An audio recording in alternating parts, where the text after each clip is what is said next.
right, we're going to demonstrate replacing a broken damper spring. So I start with one of my favorite tools, the headlamp. So if the spring were broken, the damper would just be completely limp and wouldn't be able to have any pressure against the string. So I'm going to just pretend this spring is broken and remove the damper.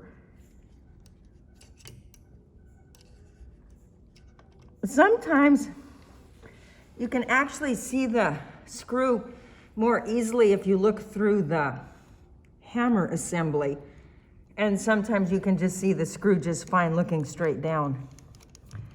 You can remove the damper in the piano, and I would only do that if you're working with a Horrid spinet. So now that I've gotten the screw out, I'm going to tip this at an angle, and just everything follows. There's just enough space at an angle to bring it through between. So no cussing, nothing. Now, if this was a broken spring, it would be, you just have a little stub here. So the first thing you have to do is remove the coil, and don't try to pull it out or you'll break the flange. So what I'm going to do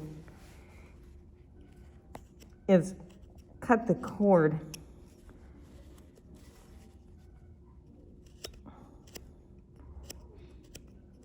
on both sides of the coil.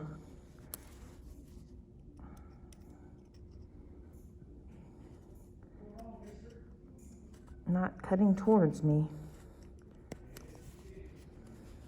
There it is. And I'm just going to reuse this spring. Now I need to get the old cord out. So I'm just going to use a punch.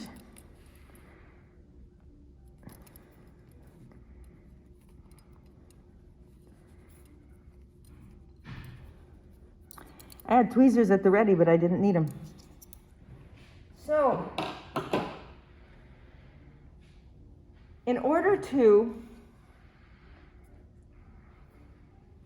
a little bit of cord inside that coil. There we go. Put everything together. Don't try to use these springs that say they're universal and go underneath the screw, or if you have them, just cut off the loop so that it would look like this. But these do not work. This coil and just rests in this slot. So I'm able to get everything lined up. If you can see it lined up. And with the damper cord, damper cord, you have to make an eyelet, and I'll go through that in a second, but I've got this nice eyelet. I just need to thread it through. I went through everything. You can see it through the middle of the coil. Coil is going the right direction. And now I just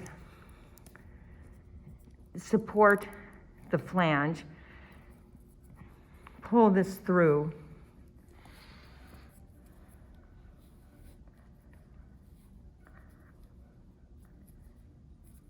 Now at this point of the pulling, I want to be careful.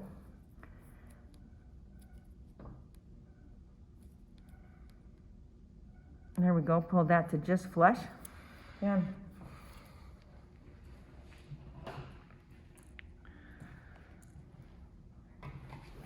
I made a little support block out of an old sharp key.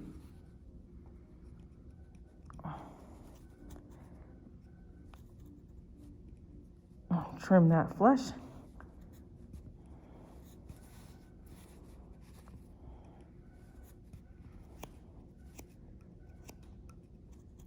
There it is.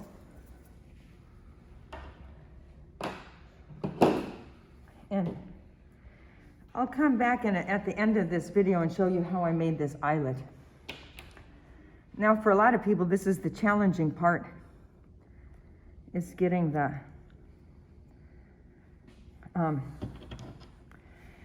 flange back in, because this spring tension is wanting the flange to angle down and not be flat to go onto the rail. So I use a piece of string that I loop through, and now the flange is held at a right angle to the lever. Loop it around as many times as the nut will hold. Then I just hang on to the end of the string. Now, if I were doing this on a spinet piano where the action had to be in, I would put a piece of tape on that so that I wouldn't have to hang on to it. And now I just do the opposite of what I did before. I'm going to come in at this angle, so it just fits. Keep it at that angle till the damper is in its slot. Rotate it around. Everything is lined up.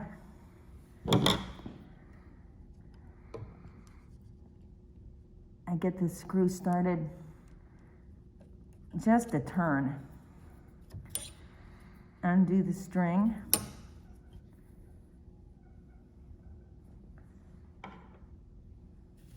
Pull it out.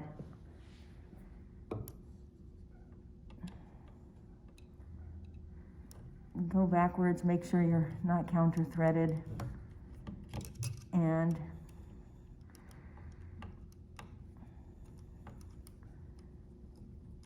there it is. Screw it in.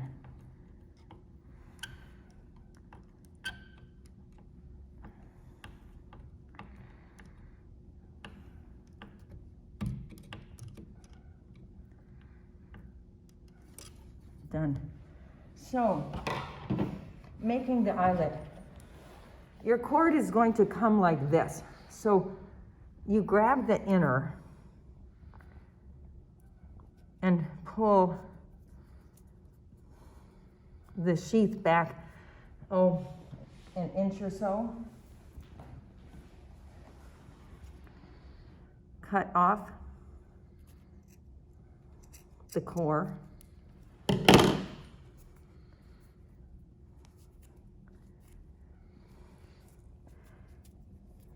Pull the sheath back out. Now you can see that this is skinny and that.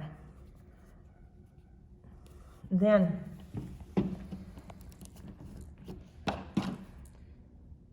you just put some glue on it and noodle it around. Let the glue dry, and now you have a cord with an eyelet. And once you've made the one eyelet, you don't have to replace it. You noticed how I pulled it all the way through and then cut off the other end. And that is replacing a damper spring.